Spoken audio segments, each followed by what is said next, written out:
Could you please just cut it? Just cut it. It's a straight cut. That's all you need to do with editing. I can edit it if you like. I can put some titles. Testing 1, 2, 3, 4. Action!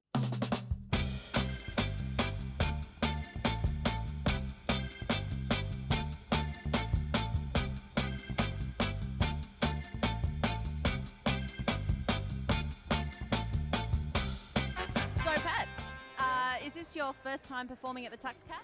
It's the third time in Melbourne. The third time in Fourth time. This is the fourth festival that or the seventh, because I did 3 Adelaides and 3 Melbournes and then 1 Melbourne Fringe. We were here for Fringe last year in the same room and had a great experience, so we're like, let's just come on back. It's working. It's my first time producing a comedy festival show.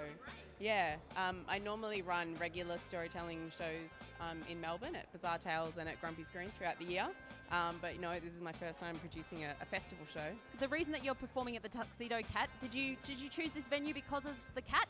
Yes, I love cats. I've been running the bar. I've been performing with Tuxedo Cat probably the longest of anyone here. Probably Alexis and myself have been here for almost 5 years. It's just a good little family. It's a good community. If you want an explanation of what it involves. Sense of community and everything. It's a community. Tuxie, there's definitely a sense of community. I think it's a nice alternative to the other hubs. It's really good. Like, it's a great atmosphere. I think this is my 4th time performing with Tuxie. This is not my first time. No, I did Squid Boy last year. Yeah, I popped in here last year, and I've also done I performed at Tuxedo Cat Adelaide the last 2 years as well. There's so many people and everyone's like here to help everyone else. Like all these posters got put up by everybody. It wasn't like, hey, you find your own space. They went, on this day, bring these many posters and we'll put them up. It attracts people who love independent art and are really up for it. Everyone really sort of bands together and looks out for each other. We all try to promote each other's shows as much as possible. We all just lend a helping hand wherever we can when it comes to, you know, setting up the venue at the start of the festival. It's pretty good. The people here are very nice, and we just love it here because they let us do what we want to do. Like, you can come to a Tuxedo Cat show and you know there's a certain level that you're going to hit. So it's nice that across the board, particularly with the non-stand-up shows, like it's really big for those kind of shows, which I really like. I'm flying over from London, so when I get here I know that I've got a load of people I know.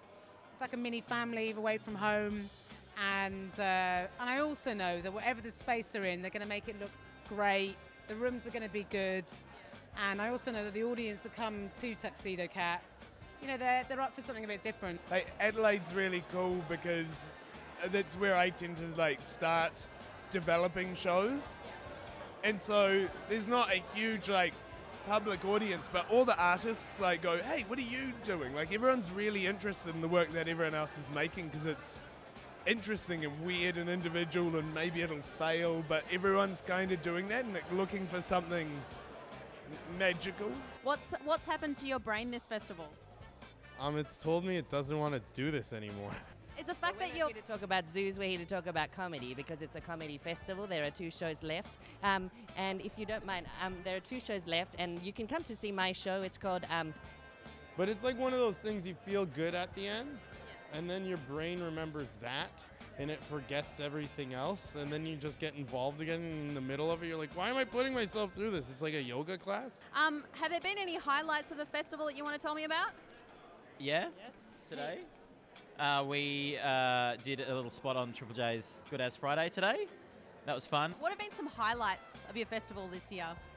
I would say seeing some of the incredible shows that I've seen, which a lot of which have been here at Tuxedo Cat, particularly Kraken by Trygve Wakenshaw, which is justly nominated for 2 awards. It just blew my mind how talented that guy is. It's amazing. How are you feeling since you've been nominated for not 1 but 2 awards? Really weird. What have been some highlights in the festival so far? Well, I've saw Kraken twice. Watching these goons playing ping pong and the food. Have you had any of the lamb? Get involved. God, that's the highlight, really. I need to like go out more, don't I? I've been working. What can I tell you? Ping pong and food. Mainly food. It's made me kind of, I don't know, it was good. I sort of didn't know what to do with it. Now I'm all introspective and wondering about what it means to be nominated for anything, and like, like, I thought it was this cool thing that I really wanted, like, to be, like, yeah, it means I've made it, I'm doing good.